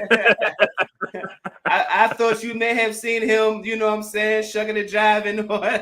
Trying to age that man. Yeah. I might have seen it. I didn't know what I was seeing. You know what I mean? Yeah. You know, I saw Dr. J in the ABA, but I couldn't tell you. Oh man, he was roasting. I was just like, oh, that's Dr. J. He don't, and that was it. Yeah. I was fine. He was in the ABA. You know. Well, I was gonna say, definitely rest in peace. I mean, we know what he means to the league and what he has meant to the league. Teams he come into buildings and turn these teams into, if not champions, very good teams. I mean, I think there isn't enough to be said about what he did and with the Clippers. I get that they didn't get the chip, but just from where they came from to where they are now, and kind of haven't, fell back down from, they didn't go back to being a sorry team after he left. He kind of put a nucleus in play, and now they're just kind of building on that. And I think that's maybe more remarkable than any of the championships. Not more remarkable than the championships, but certainly something worth being highlighted. He dusted off Hubie Brown when people thought Hubie Brown was done with coaching, with the Grizzlies, some years ago, and when Jerry West was working with Memphis and decided, hey, I'm gonna bring this coach back, and then they did make like several different playoff appearances under Hubie Brown. So that's something to kind of point to as a success point for him also. But obviously, the building the championship teams with Golden State is the big highlight there as well. His work with the Lakers, obviously, with building those dynasties as well. So I just thought of something. He is arguably the greatest front office guy in the history of the league. He's overtaken Red Auerbach because Red Auerbach owned the 60s. Yeah, right. He created the Celtic legacy, the Celtic aura, right? But Jerry was with the Lakers. He was with the Lakers, and then he created the whole Kareem, Magic, Cooper, Silk Wilkes, that dynasty in the 80s. And then he rebuilt it again with the Late Show. Yeah. He rebuilt it again with Shaq and Kobe. Then he rebuilt it again with Kobe and Gasol. Then he left and created the Grindhouse in Memphis. As you said, they won the championship. But then look, he made them consistent. Yeah. And he sent, everybody thought, oh man, he working for the Lakers. He sent Marc Gasol to the Lakers. He got his sorry brother back, and his brother was down there grinded it out. He got Zach Randolph down there. Then he go to Golden State, helped them win 3. Then he with the Clippers. And you never know. If Kawhi and PG could have stayed healthy, he might have put another cherry on that. He damn sure might have. He damn sure might have. Arguably the greatest front office guy in the history of the league. And it ain't even like a Red Auerbach is a distant second. He the logo. Yeah. Okay. You may be onto something. Yeah, definitely. Big loss for the NBA and the West family, and again, condolences to the West family and all his friends and family and all that stuff. So he said something last year.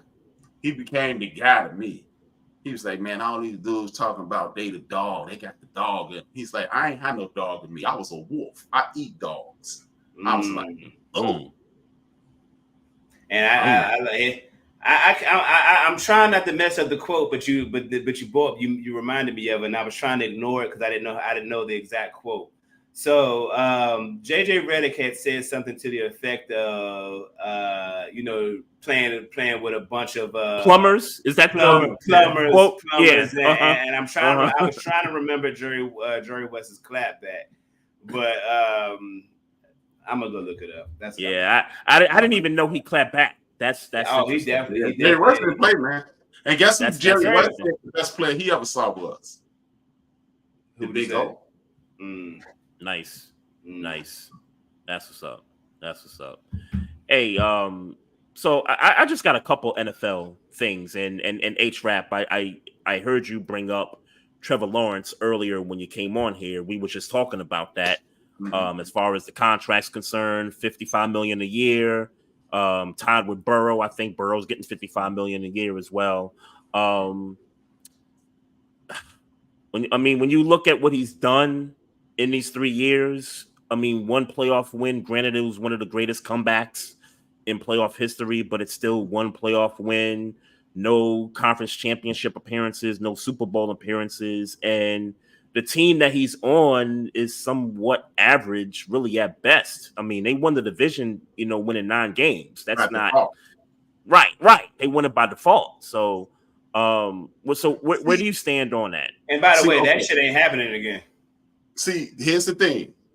I think first of all, I'm HRap, so I got to go racial. That's who I am. I'm sorry. Hey, John and Dolores, they were black members of the Black Panther Party, self-defense. It's inculcated into my system. But this is it's just awful strange that when the league goes 50% black, everybody starts talking about how quarterbacks need to earn their money. Who was talking about when Jason Goff was supposed to earn his money, or Carson Wentz and all those dudes? When nobody talking about earning then. And now that all these brothers coming up to get this big money, now everybody talking about earning. That's the issue. I think you're selling Trevor Lawrence short simply because this is his 4th year in the league. True indeed, right? There's no way to look around it. But he had a Riri as a coach his first year. Remember, they had the dude from Ohio State down there, Bone Dixon at the bottom. So he overcame that and became a solid. I'm not saying he $50 million. You know what? Correction. He is worth $50 million. You know why? I had to be worth what you can get paid. You know what I mean? Market. Yeah, this is what the market says he should be paid, and I just think it's nonsense. And I think he's unfairly judged because you're right. Look at what you said. He got 1 playoff win with one of the worst teams in the league. How was that supposed to? That wasn't supposed to happen. Okay. And I did it. Okay. I heard when I was in the green room, I heard Maestro say, we don't need a quarterback to win the game in Pittsburgh. We just need you not to lose it. Trevor Lawrence on the Pittsburgh Steelers is a Super Bowl team. Because he don't hit wide open linebackers and DBs. I ain't seen him hit too many DBs in stride. So if you can hand it to Harris, you can hit Pinkett and that other receiver on the other side, Pittsburgh Steelers gonna beat you. So I'm not saying he's a world beater. I'm not saying we have to get out of this mentality of, he making $50 million. Let's not say $50 million because we get up and go to work every day. Let's say $50 million in accordance to what his co-workers are making. Yeah. Okay. That's fair. That's fair. And I kind of, because I was of the conversation that I don't want to really pay him that kind of money. But like when you think about like a Justin Herbert, I mean, quite frankly, better than him. I honestly like Justin Herbert better. But what I'll say is that Justin Herbert maybe 2 games that he's won in the playoffs. He hasn't won any games in the playoffs. Right, exactly. Okay, yeah, right. Thank you. The one game he played was the game he blew to Trevor Lawrence. Exactly, right. Yeah. He got the same amount of money that a dude with a torn Achilles. He got the same type of money that a dude with a torn Achilles who's 36 years old he got the same amount of playoff wins as Kirk Cousins. Yeah. Mm-hmm. He worth it. So I kind of had to back off of it. Again, I don't like it for what it means for Pittsburgh. But or what it could mean, let me say, what it could mean. Could mean, yeah. Right. The salary cap going up. They just signed a Netflix deal. They got a YouTube deal. They got a Prime deal. USCB. These dudes print money. See, we got to get out of this mentality of. I acknowledge that we got that in our mental minds, we got to reset what the market is. Because backup quarterbacks is going to start making $25 to $30 million. There it is. Yeah. Mm-hmm. There it is. Yeah. The Christian Kirk contract from a couple years ago. Yeah. You know, that's how Debo kind of got his money too. I think he came right after Christian Kirk got that deal and stuff. So yeah, receivers are getting, the $20 million deals and stuff. Yeah, I mean, Justin Jefferson deserves that. I mean, he's the best in the league. He deserved that. Jamar Chase gonna get his, I would imagine, if not sometime this year, then definitely next offseason. Yeah, for sure. You can put $240 million in escrow for one employee. How much money you make? That's like saying, hey man, I'm sick of this. I don't know if I can afford to get my grass cut for $300 a week anymore. You were paying $300 a week? Yeah. How much do you make, bro? Right. Yeah. Right. Nah, respect. Go ahead. I was gonna say points. Go ahead. Well, yeah, I was just gonna ask the both of you if you guys had seen the Terrell Lewis video. No. where he's running from the escort. No. Terrell Lewis? Yes, the linebacker with Philly. I think he plays for the Eagles. He was in jail the other night. Okay. Oh man, you got to go watch. You got to see that. You saw it, HRapB? I didn't see it, but I know he went to jail the other night for domestic battery and all that stuff. I didn't know he went to jail. Oh snap! I think he got arrested for that. Really? The issue the reason why I was having, I haven't heard of this. Just to be clear. Yeah. But wasn't there somebody recently, a teenager named Terrell Lewis, who was recently shot and killed by police officers recently? I think it was. That sounds familiar. It's not the same. It's not the same guy. Clearly, it's not the same guy. Yeah, this is a teenager. This is a teenager. Yeah. That's why I couldn't put it together. Gotcha. That's why I was getting thrown off. Gotcha. Yeah, that's why I was getting. And rest in peace to that kid. Yeah, rest in peace to him. Terrell Lewis. He's a linebacker with the Eagles. He got caught on, and I don't know who shot the video, but he's in the hotel room with an escort. And I guess the headline is that he didn't want to pay the escort, so he ran out the hotel room, and the escort, butt naked, is running out the hotel room, chasing him down the hall. Send that to me. I'll tag you in it. Yeah, send that to me. That's live. The only really important thing that we gotta touch on before we get out of here is the fight Saturday night, Devin Haney against Frank Martin. Devin Haney, Devontae Davis. And I'm literally looking at my notes as I wrote Devin Haney. But Devontae Davis beats Frank Martin, knocks him out in the 8th round, deadly uppercut, and then Slim wobbled, and then he got caught with that last one to kind of seal the deal. Look, not to do too much ass kissing, but he got to be. I'm not gonna come out here and say he's the best pound for pound fighter. I don't believe that to be the case. Are you saying right now, or right now? I do not believe Gervonta Davis is the best pound for pound fighter in boxing. Okay. But is he the most? But we'd be lying if he said that this shit ain't as exciting than a motherfucker every time he come out and fight. This shit is exciting. Box office. For me, like the way he fills them out the 4 rounds like a Mayweather would do, but then does have the punching power to knock you the fuck out, is truly something different than we've seen in a while. And it's an exciting thing to watch. Frank Martin he did not fight a terrible fight. Yeah, right. A lot of people were saying that, but I was having this argument this morning. Somebody was telling me that by the time Gervonta had actually knocked out Frank Martin, that they had him up. They had Gervonta up. They had Gervonta up, is what I was saying. It was somebody told me. Now I wasn't paying that close attention when the actual, all the scorecards actually went up. But I know that Gervonta Davis didn't figure it out until about the 5th round. Like he clicked about the 5th round. I think the second that I think it was the end of the 4th when they rung the bell and Frank Martin kind of swolled up on him at the end of the round, and Gervonta went back to his corner, did whatever, and then I believe in that 5th round he did something that made Frank Martin flinch, almost symbolic to how Frank Martin flinched in the presser, and he kind of smiled like, "Oh, I got this nigga. I already know how this about to go down." So he kept, and then you heard the announcer saying, "You better stop getting caught in the corner. You better stop getting caught in the corner. You better get." And it got to the point where he caught him in the corner, and Tank was leading. Like, I know once I get you in the corner, I can wail on you. And that was his only mistake, is that he couldn't, he kept pulling off magic getting out of the corners in earlier rounds, but I still think that was Gervonta filling him out. But his only flaw was that he kept wanting to fall. Like, you can't keep letting nobody, and this ain't boxing, this is real nigga shit. You can't let nobody keep walking you down in no fight. Like, you crazy? You can't keep letting nobody walk you down in no fight. And ultimately for me, that's what happened. Like, as good as he was at getting out of jams, and like he had tried to cut the ring, but he'll slip out, and he was doing some athletic, which is what they was calling him going into the fight. He was doing some real athletic shit that was working up until it wasn't.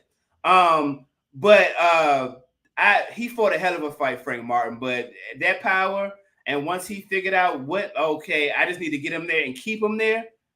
It was a wrap. Shout out to Gervonta Davis, because that boy there, that is a hell of that box office. If we pound for pound best boxer, no, but the most exciting boxer, I think it's no question.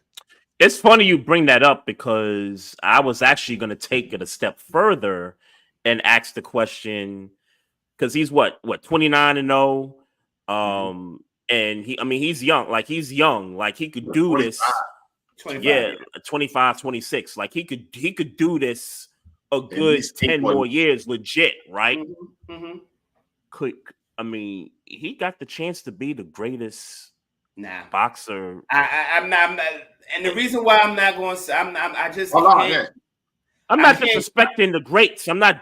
That's not me doing that. But I just can't go there yet, because when we talk about competition, Frank Martin is a good fighter, but he's not a name.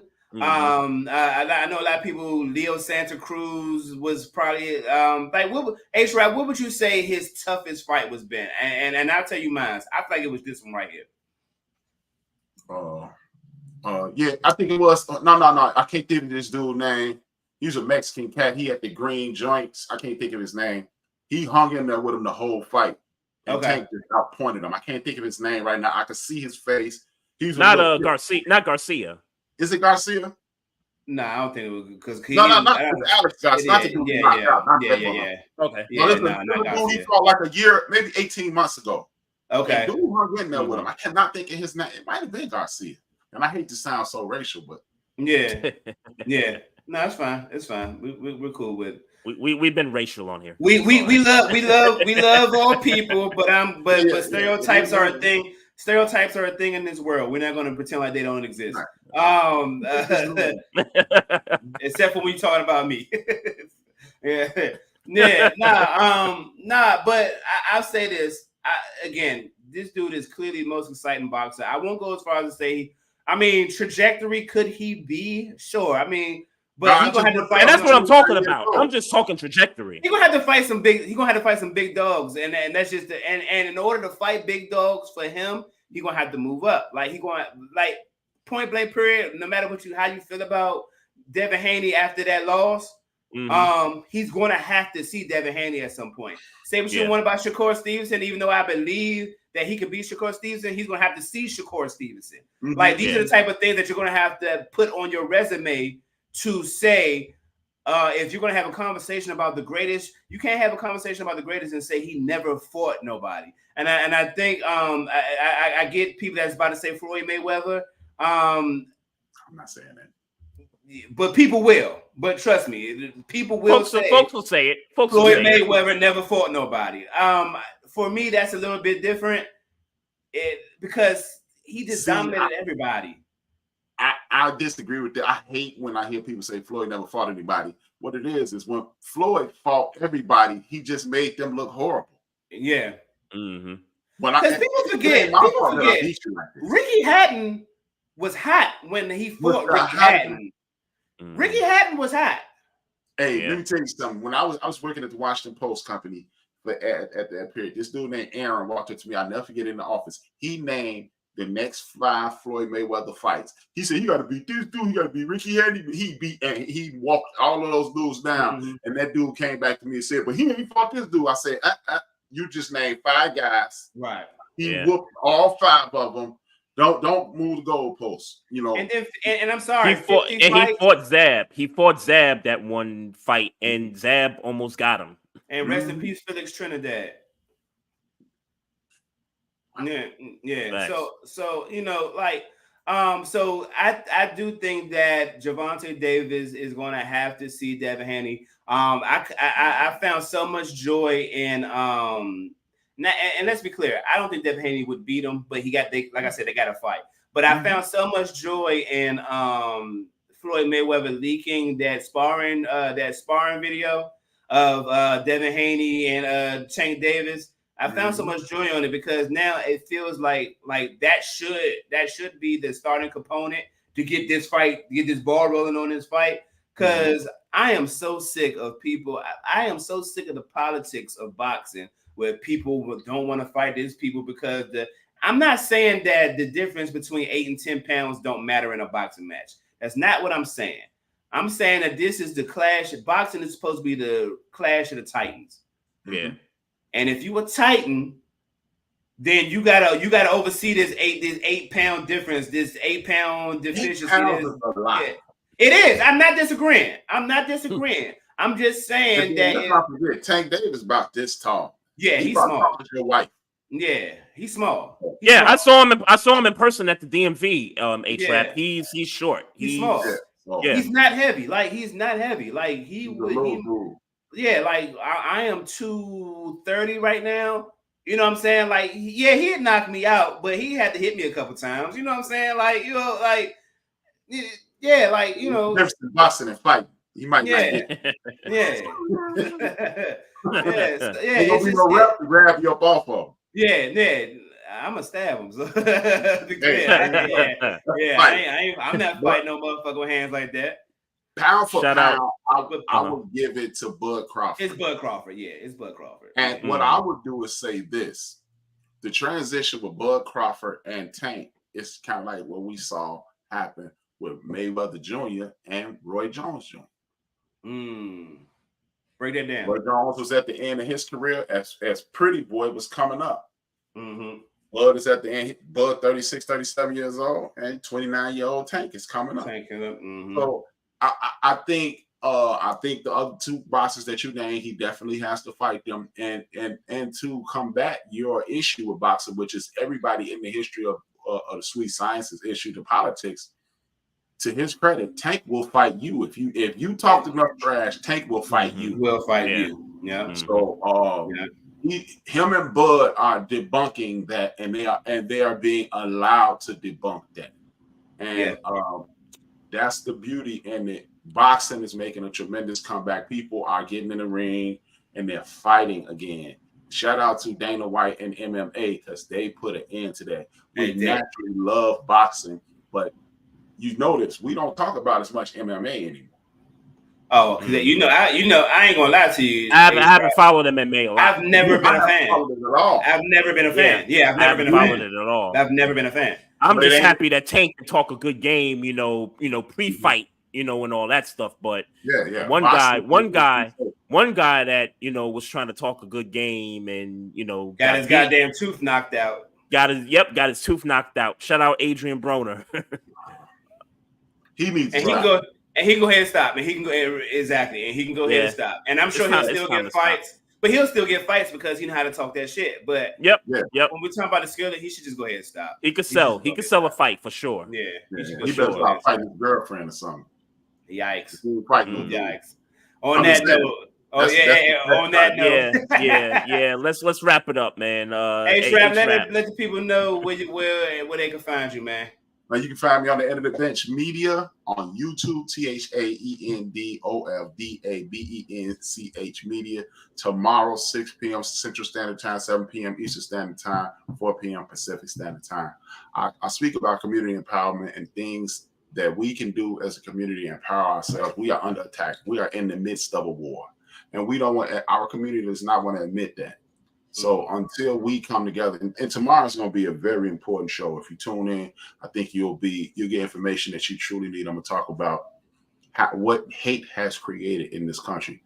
People think of hate as dogs being sicked on you and discrimination. No, hate is what we talked about earlier. When we have a media base that will create a narrative around someone, and they will have some people not liking this young lady. She hasn't done anything, and they have some people liking her because then they'll be accused of being racially motivated.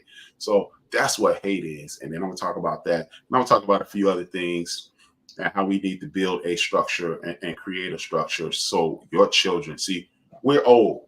Let's just, for all intents and purposes, we've lived. We're just riding out the wave, but we need to start until the Black community starts living for our great grandchildren. We will continue to suffer. Not our grandchildren, our great grandchildren. Respect. Man, this was dope, man. Powerful voice, HRap for certain, man. You always bring it every time you come on the platform, or like you did when you called us, a few years ago. You always bring it, man. So I appreciate you, man, and we definitely gotta do this again. Maybe during the NFL season. Anytime you do something on a Monday evening, as long as I'm on Tuesday and I go to Bible study after my show, I'm wide open Wednesday, and I record my Rap with HRap show. I talk to people from the community, have them tell their stories. Believe it or not, Maestro is living proof that me and Maestro had never had a conversation, and me and him had about 12, 13 things that we had in common in life. Yeah, we have more Black people. We have more in common in life. Look, I have never even visited DMV.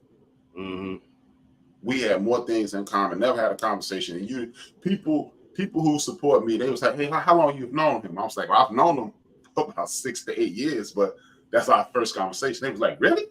So I'm just trying to bridge the gap between the people in this community, whether you border to border, coast to coast, and let people know your life is beautiful. If you tell the story, you will have someone connect. I'm also in the midst of writing a wonderful TV show with my man Steve Lott and Big Mo Maurice Nesbitt. It's going to be a monster. This is going to be one of the greatest TV shows in the history of the world. So, that's what's up. That's what's up. Shout out to everybody in the chats, Facebook, YouTube, Twitter, RC and Maurice. I see y'all. I see everybody else. That's Mo, man. Maurice is Big Mo. Yeah. That's right. Yep. That's what's up. Hey, folks, continue to follow us on social media. Instagram at Barbershop Sports Talk Podcast, on Twitter at Barbershop SPOR2. You can follow us on the Twitch channel, YouTube channel, subscribe to the channel, Facebook page, click the like button. If you got questions, comments, hit us up on the email. Y'all on fan base? No, we will be. I'm gonna talk to you. We're gonna talk offline. We'll talk offline. Barbershop Sports Talk 1@gmail.com is the email address to hit us up if you got questions, comments. That's it for the show, everybody. Love, peace, and happiness to everybody out there. And as always, folks, mind your damn business. Drink some water. Oh yeah, we got him. Trey, Frazier, and Maestro Styles, we got one. right back like we left something. We don't duck smoke, we want all of it.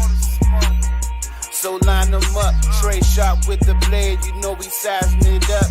I'm quick to catch the fade, you know Styles making the cut, cause we coming out clean every time that we showing up. It's gonna be called The Barbershop.